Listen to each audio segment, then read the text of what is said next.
1 year later, Thomas still arrived at the hospital every morning at 5:15. He still cleaned the same hallways, still greeted patients with the same gentle smile. The only difference was what waited for him every Friday evening.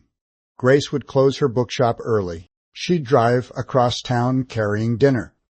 The two of them had started a new tradition. Every Friday they cooked together. Every Friday they shared another memory. Not because they were trying to recover the 15 years they'd lost, but because they had finally learned something far more important. The past can be stolen, time can be taken, but love, when it's real, always finds its way home. Final message sometimes. The people the world overlooks carry the greatest courage. A single act of kindness can change a stranger's life, and hope can survive even the longest seasons of loss. No matter how much time has passed, it's never too late for truth, forgiveness, and a second chance. The bookshop was silent. No one spoke. The police escorted the two suited men outside, while detectives began collecting the documents scattered across the floor. Grace, no, Lily stood frozen. Her entire life had just fallen apart. She looked at Thomas with tear-filled eyes. You're saying you're my father? Thomas didn't answer immediately. He was afraid, not of the truth, but of what it might cost. Finally he nodded. I believe I am. She stared at him for a long moment before shaking her head. No, my parents, they loved me. They tucked me into bed every night. They came to every school play. They were there when I was sick. Her voice broke. Were they lying to me? Thomas took one careful step forward. I don't think they stopped loving you. They made a terrible decision, but I believe they loved you in the only way they knew how. Grace covered her face with both hands and cried, not because she hated them, but because loving them suddenly felt like a betrayal. Thomas wanted nothing more than to hold her. Instead, he stayed where he was. Some distances couldn't be crossed in a single moment. Over the next few days, DNA testing confirmed what everyone already suspected. Grace Morgan was, in fact, Lily Walker. The news spread across the state. Television crews camped outside the hospital where Thomas worked. Reporters called him a hero twice over. First for saving Emma Bennett, then for surviving 15 years without giving up hope. Thomas ignored every interview request. He returned to work with his mop and cleaning cart. As far as he was concerned, cleaning hospital floors was still honest work. Sarah smiled when she saw him. I thought you'd finally retire. Thomas chuckled. I've still got a few shiny floors left in me. The criminal investigation uncovered years of corruption. Emily's father had used his wealth and influence to manipulate court records after discovering investigators were closing in on his business empire. He believed Thomas would expose everything while fighting for custody, so he arranged for Lily to disappear under a false identity. Several officials accepted bribes. Records were altered. Witnesses were silenced. By the time the truth surfaced, most of those responsible had either passed away or were facing justice. Margaret Collins became the key witness. She admitted she had been too frightened to speak years earlier. I've carried that guilt every day, she told investigators. Thomas visited her after the hearings. You gave me my daughter back. Margaret smiled through tears. No, I only gave the truth a chance to breathe. Weeks passed. Thomas didn't call Grace. He didn't visit. He didn't pressure her. He understood that finding the truth wasn't the same as accepting it. One rainy Saturday morning, he sat alone in his tiny apartment drinking coffee. A knock echoed at the door. He opened it. Grace stood there. She held a small cardboard box. I wasn't sure if you'd be home. Thomas smiled softly. I usually am. She laughed nervously. I know. For several seconds neither of them spoke. Then she held out the box. I found these while cleaning my parents' attic. Inside were old drawings, a tiny pink shoe, hospital bracelets, birthday photographs, and one faded picture. A young father carried a laughing little girl on his shoulders beneath a bright blue sky. The same photograph Thomas had carried in his wallet for 15 years. Grace looked at him. I don't remember that day. Thomas nodded. I do. She picked up the picture. Were we happy? His eyes filled with tears. We were. She smiled. I'd like to hear about it. Thomas pulled 2 chairs onto the small balcony overlooking the street. For hours he told stories. About Lily's first steps, her obsession with pancakes shaped like animals, how she refused to sleep without her stuffed rabbit, how she'd laugh so hard she'd hiccup. Grace listened quietly. Sometimes she laughed, sometimes she cried, sometimes she simply closed her eyes and imagined the childhood she'd lost. As the sun began to set, she asked one final question. "Can I call you Dad?" Thomas looked away for a moment, overwhelmed. When he looked back, tears rolled freely down his cheeks. "You've been my daughter every single day. You just didn't know it." Without another word, Grace stepped forward and wrapped her arms around him. For the first time in 15 years, Thomas held his little girl again. Nearly a year later, St. Anne's Hospital held a ceremony honoring Thomas Walker. Doctors, nurses, patients, neighbors, even the mayor attended. The hospital director stood behind the podium. "Thomas once told me he was just doing what anyone should do." He smiled, but the truth is, most people don't. The audience rose in a standing ovation. Thomas felt uncomfortable with the attention. He walked to the microphone. "I don't think heroes are the people everyone notices." He glanced toward Grace and the Bennett family sitting together in the front row. "I think heroes are the people who choose kindness when no one is watching." The room fell silent. Thomas continued, "I spent years believing my life had ended. But life has a strange way of giving us another chapter when we least expect it. If you've lost hope, don't stop believing tomorrow can be different. Sometimes the miracle you've been praying for is already on its way." The applause echoed through the hospital. Emma smiled proudly. David placed a hand on Thomas's shoulder. Sarah wiped away tears. Grace reached for her father's hand. This time, he didn't let go. Thomas sat motionless inside his pickup truck.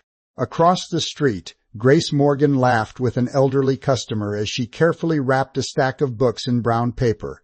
For 15 years he had imagined this moment. He had dreamed of seeing his daughter again. He pictured running to her, calling her name, holding her in his arms. But now that she was only a few meters away, he couldn't move. What if Margaret was wrong? What if Grace wasn't Lily? And even if she was, how do you walk up to a complete stranger and tell her you're the father she believes died long ago? Thomas rested his forehead against the steering wheel. His hands were shaking. Inside the bookshop, Grace glanced through the front window. For a brief second, her eyes met Thomas's. There was something strangely familiar about the older man sitting alone in the old pickup. Not frightening, not threatening, just familiar. She couldn't explain it. When she looked again, he had lowered his head. "Everything okay?" asked her assistant. Grace forced a smile. "I think so." But a strange feeling settled deep inside her chest. Thomas finally stepped out of the truck, one slow step after another. Every heartbeat felt louder than the traffic passing by. He reached the entrance. The small brass bell above the door chimed softly. Grace looked up. "Good afternoon." Her smile was warm. "Can I help you find something?" Thomas opened his mouth. Nothing came out. He had rehearsed this conversation 1,000 times in his mind. Yet every word disappeared. Grace tilted her head. "Sir," Thomas swallowed. "I'm looking for." His eyes drifted to a framed photograph on the counter. Grace stood beside an older couple, her adoptive parents. "My name is Thomas," he finally said. I think I knew your family many years ago." Grace smiled politely. "Oh, my parents passed away 3 years ago," she replied. "I'm sorry, so am I." There was another awkward silence. Then Grace noticed something. Around Thomas's neck hung a small silver key on a leather cord. Her face changed instantly. "My goodness," she stared at it. "Where did you get that?" Thomas instinctively touched the key. "I'd had it for years." Grace slowly reached beneath her blouse. Hanging from her own necklace was an identical silver key. Thomas's heart stopped. The keys weren't merely similar, they matched perfectly. Emily had commissioned them before Lily's first birthday. One key for Thomas, one for their daughter. Neither key could unlock anything on its own. Together, they formed a single heart. Thomas's voice trembled. "Who gave you that?" Grace looked confused. "My mother. She said it was around my neck when I was adopted." Thomas closed his eyes. There could no longer be any doubt. Before either of them could speak again, a black sub screeched to a halt outside the shop. 2 suited men climbed out. Thomas recognized them immediately. The men from Willow Creek. His face turned pale. Grace looked towards the window. "Do you know them?" "They're here for me." "No," Thomas whispered. "They're here because of you." The front door burst open. The taller man smiled coldly. "There you are, Mr. Walker." Customers hurried toward the back of the shop in panic. The second man locked the front door. "No one leaves." Grace stepped backwards. "What's happening?" Thomas moved in front of her. "You need to stay behind me." The taller man chuckled. "You still don't understand, do you?" He looked directly at Grace. "Miss Morgan, or should I say, Lily Walker." The room became completely silent. Grace stared at him. "What did you call me?" Thomas felt tears filling his eyes. The secret was no longer hidden. It had been spoken aloud. The suited man reached into his jacket. Thomas's body tensed, but instead of a weapon he removed a thin file. "This contains every document proving who she really is." He looked at Thomas. "You can take it." Thomas frowned. "Just like that," the man smiled. "There is one condition." "What condition?" "You walk away." Thomas's jaw tightened. "What? You disappear from her life forever. You never contact her again. You never tell the media. You never reopen the investigation. In return, he held up the file. She learns the truth." Grace looked between the two men, completely overwhelmed. "I don't understand." Thomas barely heard her. His mind raced. For 15 years he had searched for his daughter. Now he faced an impossible choice: fight for the chance to be her father, or give up everything so she could finally know who she really was. Before he could answer, a familiar voice echoed from the doorway. "Don't sign anything." Everyone turned. David Bennett stood there. Beside him was Emma, and behind them, 3 police detectives entered the shop with badges raised. "No one move." The taller man's smile vanished. As officers moved to detain the 2 men, one detective hurried toward Thomas. "Mr. Walker?" Thomas nodded cautiously. "We've been investigating this organization for nearly 8 years. He looked at Grace. "Thanks to Margaret Collins' evidence, the entire network is about to collapse." The suited men exchanged nervous glances. For the first time, they realized the game was over. But Thomas wasn't looking at them. His eyes never left Grace. She stood frozen, tears running silently down her face. One question escaped her trembling lips. If my name isn't Grace," she looked directly at Thomas, "then who am I?" With the criminal network finally exposed, Thomas is closer than ever to getting his daughter back. But the greatest challenge still lies ahead. Can a father and daughter separated for 15 years rebuild a relationship from nothing? Or has too much time and too many lies made that impossible? In Part 6, the truth is revealed. Long-buried regrets come to light, and Thomas receives a second chance he never believed he would have. Thomas's heart hammered against his chest. Another loud bang shook the front door. "Open up!" The man's voice was sharp, impatient. Margaret hurried him toward the back hallway. "There's a path through the woods," she whispered. "It leads to the old church. Your truck is parked just beyond it." Thomas hesitated. "I'm not leaving you. You have to. They're after the truth, not me." She placed both hands on his shoulders. "For 15 years I've lived with the guilt of staying silent. Don't let those years be wasted." Before he could respond, the front door burst open. Wood splintered across the floor. Margaret pushed him toward the back exit. "Go!" Thomas slipped outside just as heavy footsteps echoed through the cottage. Rain had returned. The narrow path behind the house disappeared into a forest of towering pine trees. Branches whipped against his face as he ran, clutching the wooden box tightly beneath his jacket. Behind him, voices shouted, "He's heading into the woods! Don't let him get away!" Thomas hadn't run like this in years. His injured shoulder screamed with every step, but fear carried him forward. Finally, after several exhausting minutes, he reached the old stone church Margaret had mentioned. Hidden behind its crumbling walls was his aging pickup truck. His hands shook as he started the engine. The tires sprayed mud across the gravel road as he sped away. Only when the town disappeared in his rear-view mirror did he finally allow himself to breathe. Back in the city, life appeared perfectly normal. Emma Bennett returned to school 3 days after the accident. Her classmates surrounded her with questions. "Were you really almost hit? Did it hurt? Was the man scared?" Emma answered politely, but her thoughts stayed on Thomas. She couldn't forget the sadness she had seen in his eyes. During lunch, she quietly searched online. Hospital janitor hero. Unknown man saves girl. Local hero refuses award. Every article repeated the same story. None mentioned who he really was. None explained why he looked as though he'd been carrying the weight of the world. That afternoon, she made a decision. "I'm going back to the hospital," she told her father. David smiled. I was hoping you'd say that. Meanwhile, Thomas locked every door in his small apartment before opening the wooden box again. Inside, beneath the bracelet and old drawings, he discovered a hidden compartment. There was another envelope, this one addressed in Margaret's handwriting. He unfolded the letter. Thomas, if you're reading this, it means they know I've spoken to you. There isn't much time. Your daughter is alive. But she doesn't know she's your daughter. Thomas stopped reading. His chest tightened. He forced himself to continue. After the accident, your father-in-law used his influence to fake Lily's death. He believed you would spend years fighting for custody and exposing his financial crimes. He arranged for her to be placed under a new identity through an illegal adoption network. Only 4 people knew the truth. 2 are dead, 1 disappeared. That leaves me. Thomas lowered the letter. Every word felt impossible, yet the bracelet, the drawing, the official documents, none of it could be explained away. Then one final paragraph caught his attention. If you truly want to find her, begin with the name. His eyes widened. Grace Morgan. Across town, 27-year-old Grace Morgan locked the front door of her small bookshop. She loved quiet places. Books had always made more sense to her than people. Customers often commented on her kindness, her patience, and the warmth in her smile. But there was one thing Grace had never understood. She had no childhood memories before the age of 13. Doctors called it trauma-induced memory loss. Her adoptive parents rarely spoke about the years before she came into their lives. Whenever she asked questions, the answers were always the same.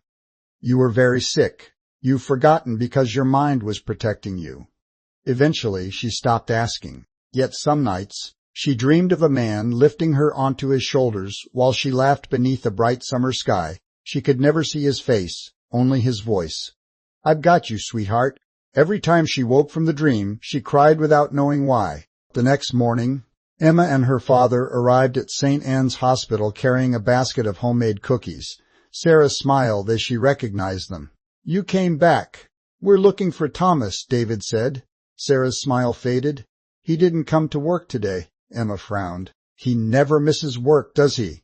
Sarah slowly shook her head. Not once in the 11 years I've known him. An uneasy silence settled between them. Just then, the hospital director hurried through the lobby. His face looked pale. Has anyone seen Thomas Walker?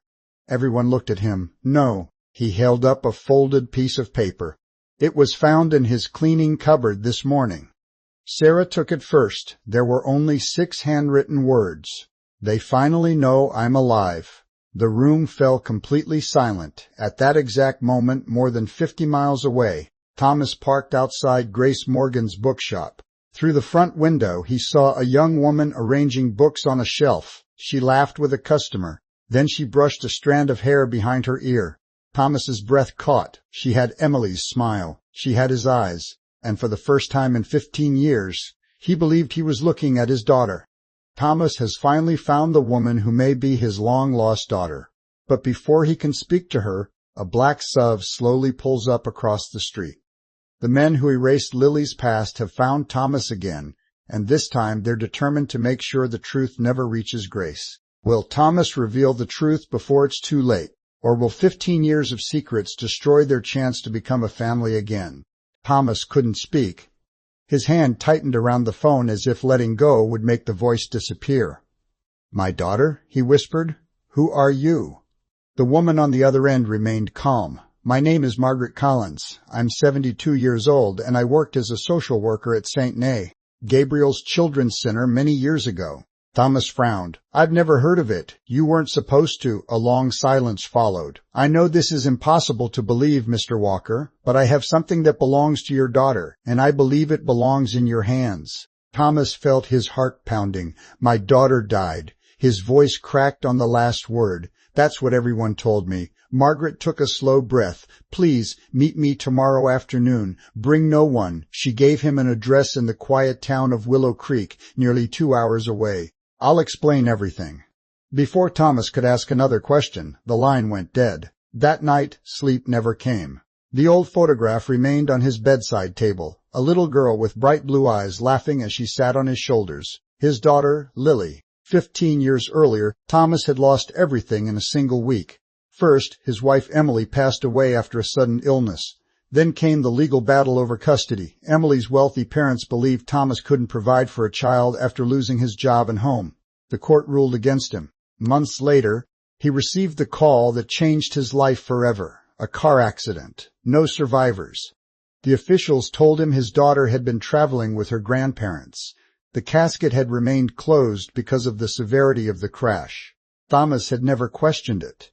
The pain was too great. He buried his family and tried to bury himself with them. Now, for the first time in 15 years, someone was asking him to question everything. The next afternoon, Thomas drove through winding country roads until he reached Willow Creek. It was a peaceful little town where everyone seemed to know one another. The address led him to a small white cottage surrounded by blooming roses. Margaret Collins opened the door before he even knocked. She looked exactly as her voice had sounded. Kind, gentle, and carrying the weight of many untold stories. "You came. I almost didn't. I understand." She invited him inside. The cottage walls were lined with books and faded family photographs. On the coffee table rested a weathered wooden box tied with a pale blue ribbon. Margaret noticed his eyes fixed on it. "That's why you're here." Thomas sat without saying a word. She carefully untied the ribbon and opened the box. Inside lay dozens of children's drawings, old letters, birthday cards, and one tiny silver bracelet. Thomas's breath caught instantly. He recognized it. Emily had bought it for Lily on her first birthday. He reached for it with trembling fingers. "This," his voice failed, "this can't be here." Margaret nodded sadly. "I've been waiting a long time to return it." She handed him a sealed envelope. Across the front, written in uneven handwriting, were 4 simple words, "For my daddy." Thomas stared at the envelope as tears blurred his vision. "No, it isn't possible." Margaret remained silent. With shaking hands, he opened it. Inside was a crayon drawing. A little girl holding hands with a man beneath a bright yellow sun. On the back were childish words written with careful effort. "Daddy, I hope you find me one day." Thomas stopped breathing. Tears streamed down his face. Where? He looked up. Where did this come from? Margaret folded her hands. "It was drawn 14 years ago." Thomas looked at her in disbelief. "That's impossible." "I know. I buried my daughter." "No," Margaret said softly. "You buried an empty promise." She stood and walked to an old filing cabinet. From inside, she removed a thick folder. Every page had yellowed with age. Medical reports, legal papers, adoption documents, transportation records, names, dates, signatures. Thomas recognized one name immediately, his father-in-law, then another, a judge who had presided over his custody hearing. Margaret laid the documents in front of him. "Someone paid a great deal of money to make your daughter disappear." Thomas felt sick. "Why?" "They believed you would only stand in the way." He stared at the papers, unable to process what he was seeing. "You mean," Margaret slowly nodded, "Lily survived." Thomas covered his face with both hands. For 15 years he had mourned a daughter who might still be alive. Just then a loud knock echoed through the cottage. Margaret's expression changed instantly. "They found me." "What?" "They weren't supposed to know you came." She quickly gathered the papers. Another knock, this one harder. "Margaret Collins!" A man's voice shouted from outside. "We know he's in there." Thomas looked toward the window. A black SUV had pulled into the driveway. 2 men stepped out wearing dark suits. Neither looked familiar, but something about them made Thomas's instincts scream. Margaret grabbed his arm. "You have to leave through the back." "What about you?" "They're not here for me. They're here because after 15 years, she pressed the old wooden box into his hands. "Someone finally realized you're searching for the truth." Thomas escapes with only a wooden box, a child's letter, and a shocking truth that changes everything. But who are the men following him, and why would someone spend 15 years hiding the fact that his daughter survived? In Part 4, Thomas goes on the run as he uncovers a conspiracy involving a powerful family, a falsified death, and a young woman who has no idea who she really is. The city would soon call Thomas Walker a hero. But what happened after the rescue would uncover a forgotten secret buried for 15 years, one that connected him to the little girl's family in a way no one could have imagined. The quiet janitor saved a stranger's daughter, then a letter changed his entire life. The impact never came. At the very last second, Thomas wrapped both arms around the terrified girl and threw them both toward the wet pavement. The delivery truck roared past, missing them by only a few inches before crashing into a traffic light. Metal twisted with a deafening screech. Glass exploded across the flooded street. For a moment, everything went silent. Rain continued to pound the pavement, but nobody moved. Then voices erupted from every direction. "Oh my God, call an ambulance, is she okay?" Thomas pushed himself up first. His shoulder burned where it had slammed into the asphalt, and blood trickled down one side of his forehead. He ignored the pain. Instead, he looked at the little girl beneath him. "Are you hurt?" he asked softly. Emma stared at him, unable to speak. Tears mixed with the rain on her cheeks as she nodded. I think I'm okay." Thomas smiled with relief. Good. That single word was barely louder than the rain. Within seconds, paramedics and hospital staff rushed outside. Sarah was among the first to reach them. "Tom," she shouted, "you're bleeding." "I'm fine." "No, you're not." She grabbed his arm, trying to guide him back toward the emergency entrance, but Thomas glanced over at Emma instead. "You should check her first." "I'm fine," Emma whispered again. Her voice trembled. The shock hadn't worn off. David Bennett came sprinting through the crowd after receiving a frantic phone call from a passerby. "Emma." She turned just as her father wrapped her in the tightest hug she'd ever felt. "I thought," he began, his voice breaking, "I thought I'd lost you." Emma buried her face against his chest. "I'm sorry, Dad." David looked over her shoulder toward the man who had saved her. Thomas stood quietly a few steps away, rain dripping from his gray jacket. Their eyes met for only a second. David walked over, his hands shaking. "I don't even know how to thank you." Thomas gave a small smile. "You don't have to. You saved my daughter's life. I just happened to be nearby." "No," David replied firmly. "You chose to run when everyone else froze." Thomas lowered his eyes. He had never been comfortable with praise. "Take care of her," he said gently. Before David could say another word, Thomas turned and walked back toward the hospital. He disappeared inside before reporters arrived. By evening, the story was everywhere. Local news stations replayed security camera footage showing the dramatic rescue. Social media exploded. Unknown hospital janitor saves 12-year-old girl. Real hero refuses recognition. The man who disappeared after risking his life. People wanted to know his name, but Thomas had already returned to work. He quietly cleaned the emergency entrance as though nothing unusual had happened. When the hospital director tried to congratulate him, Thomas simply smiled. "I was only doing what anyone should do." "Not everyone would," the director replied. Thomas didn't answer. Later that night, Emma couldn't sleep. Every time she closed her eyes, she saw the truck sliding toward her. Then she remembered the stranger's face. Not fear. Kindness. She climbed out of bed and walked downstairs. Her parents were still awake. "I want to thank him properly," she said. David nodded. "So do I. I don't even know his name." "We'll find him." Emma hesitated. "When he looked at me," she struggled to explain. "It felt like he already knew me." Her parents exchanged puzzled glances. "What do you mean?" her mother asked. "I don't know. It was just the way he smiled." Like she searched for the right words, like he hadn't smiled in a very long time. The following morning, Thomas arrived at work before sunrise. His bruised shoulder ached with every movement, but he refused to take the day off. Routine kept painful memories quiet. As he cleaned the children's ward, a small voice stopped him. "Excuse me," he turned around. A little boy holding a stuffed bear stood in the doorway. "Are you the man from the news?" Thomas smiled. "I clean the floors. My mom says heroes don't wear capes." The boy held out the teddy bear. "You can borrow him until your head gets better." Thomas froze. His eyes filled with tears before he could stop them. He gently accepted the worn little bear. "Thank you."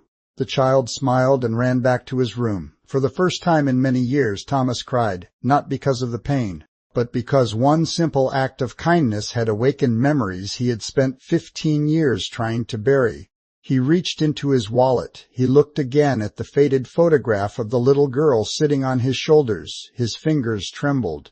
"I still miss you," he whispered. Just then, his phone vibrated. It was an unknown number. Thomas almost ignored it. Instead, he answered. A calm female voice spoke. "Mr. Walker?" "Yes. My name is Margaret Collins." There was a long pause. I believe I have something that belonged to your daughter." The color drained from Thomas's face. His daughter. No one had spoken those words to him in 15 years. Who are you?" he whispered. The woman took a slow breath. "I think it's time you finally learned the truth." For 15 years, Thomas believed his daughter was gone forever. But the stranger on the phone knew her name and claimed to possess something that could change everything he thought he knew. In Part 3, Thomas follows the mysterious caller to a quiet town on the edge of the state where an old letter, a hidden adoption file, and a shocking revelation begin to unravel the greatest mystery of his life. At exactly 5:15 every morning, before the city had fully opened its eyes, Thomas Walker unlocked the side entrance of St. Anne's Medical Center. Most people never noticed him. Doctors rushed past with coffee in one hand and patient files in the other. Nurses smiled politely, without slowing down. Visitors barely looked in his direction. To them, he was simply the quiet janitor pushing a worn cleaning cart through polished hallways. But Thomas didn't mind. He had learned years ago that the world rarely noticed the people who quietly carried its weight. At 54, his hands were rough from decades of hard work. Thin silver streaks had begun to replace the dark hair that once framed his face. Every line around his eyes told a story, though no one ever stopped long enough to ask about it. Every morning followed the same routine. He cleaned the emergency entrance first, then the waiting rooms, then the children's wing. The children's floor always took him the longest, not because it was dirtier, because every laugh, every tiny pair of shoes racing through the corridor reminded him of someone he hadn't seen in 15 years. He still carried a faded photograph inside his wallet. The edges had worn soft with time. It showed a little girl sitting on her father's shoulders, laughing so hard her tiny hands clutched his hair. Thomas smiled whenever he looked at it. Then, as always, he quietly slipped it back into his wallet before anyone could see. No one at the hospital knew why he lived alone. No one knew why he never spoke about his family. And no one knew why he always disappeared exactly at 6 every evening. Some wounds become easier to carry. They never truly heal. "Morning, Tom." The cheerful voice belonged to Sarah, one of the emergency room nurses. She balanced 2 coffees in her hands. "I bought one too many again," Thomas smiled. "You always say that," she grinned, "and somehow you always drink it." He accepted the cup with a quiet thank you. For a few minutes they stood near the reception desk watching the sunrise paint soft orange colors across the hospital windows. "You ever think about retiring?" Sarah asked. Thomas laughed softly. "And do what?" "Travel, fish, sleep, find someone." He looked into his coffee for a moment. "I had everything I ever wanted once." Sarah instantly regretted asking, "I'm sorry." "No," Thomas replied gently. "It's all right." He changed the subject before she could ask another question. That was his gift. He knew exactly how to keep people from looking too closely. Across town, 12-year-old Emma Bennett argued with her father over breakfast. "Dad, I'm not a baby." "I know. So stop treating me like one." David Bennett smiled. "I'll stop worrying when you stop climbing trees, riding your bike down hills, and trying every dangerous thing your friends invent." Emma rolled her eyes. "You make me sound impossible." "You inherited that from your mother." Her mother laughed from the kitchen. "I heard that." The house filled with laughter. It was the kind of ordinary morning most families never realize they'll someday miss. Back at the hospital, dark clouds gathered over the city. The weather forecast had warned of heavy rain. By late afternoon, the sky had turned almost black. Thomas finished cleaning the hospital entrance, just as the first clap of thunder shook the building. Within minutes, rain poured so heavily that the streets disappeared beneath shimmering sheets of water. People crowded beneath awnings, waiting for the storm to ease. Cars crawled through flooded intersections. Then, everything changed. Thomas heard screaming, not inside the hospital, outside. He looked toward the road. A delivery truck skidded across the rain-soaked street. Its tires screamed against the pavement. The driver fought the steering wheel, but the vehicle kept sliding. On the opposite pavement, a young girl froze in fear. She had stepped off the curb, unable to decide whether to run forward or backward. For one terrifying second, nobody moved, except Thomas. Without thinking, he dropped his mop. The coffee cup shattered on the floor behind him. He sprinted through the hospital doors into the pouring rain. Someone shouted after him. Another person screamed. The truck kept coming. The girl never saw it. Thomas did, and he knew there wasn't enough time for both of them. He threw himself toward the frightened child, just as the truck reached the crossing. A quiet hospital janitor risked his life to save a little girl he had never met. Everyone called him a hero. But they had no idea saving her would uncover a secret buried for 15 years. A secret that would shatter 2 families, expose a powerful conspiracy, and force one man to face a heartbreaking truth. Because the little girl he rescued wasn't the miracle that changed his life. The letter waiting for him afterward was, and by the time he finished reading it, he realized his daughter might still be alive. Stay with me until the end, because this story takes a turn no one sees coming.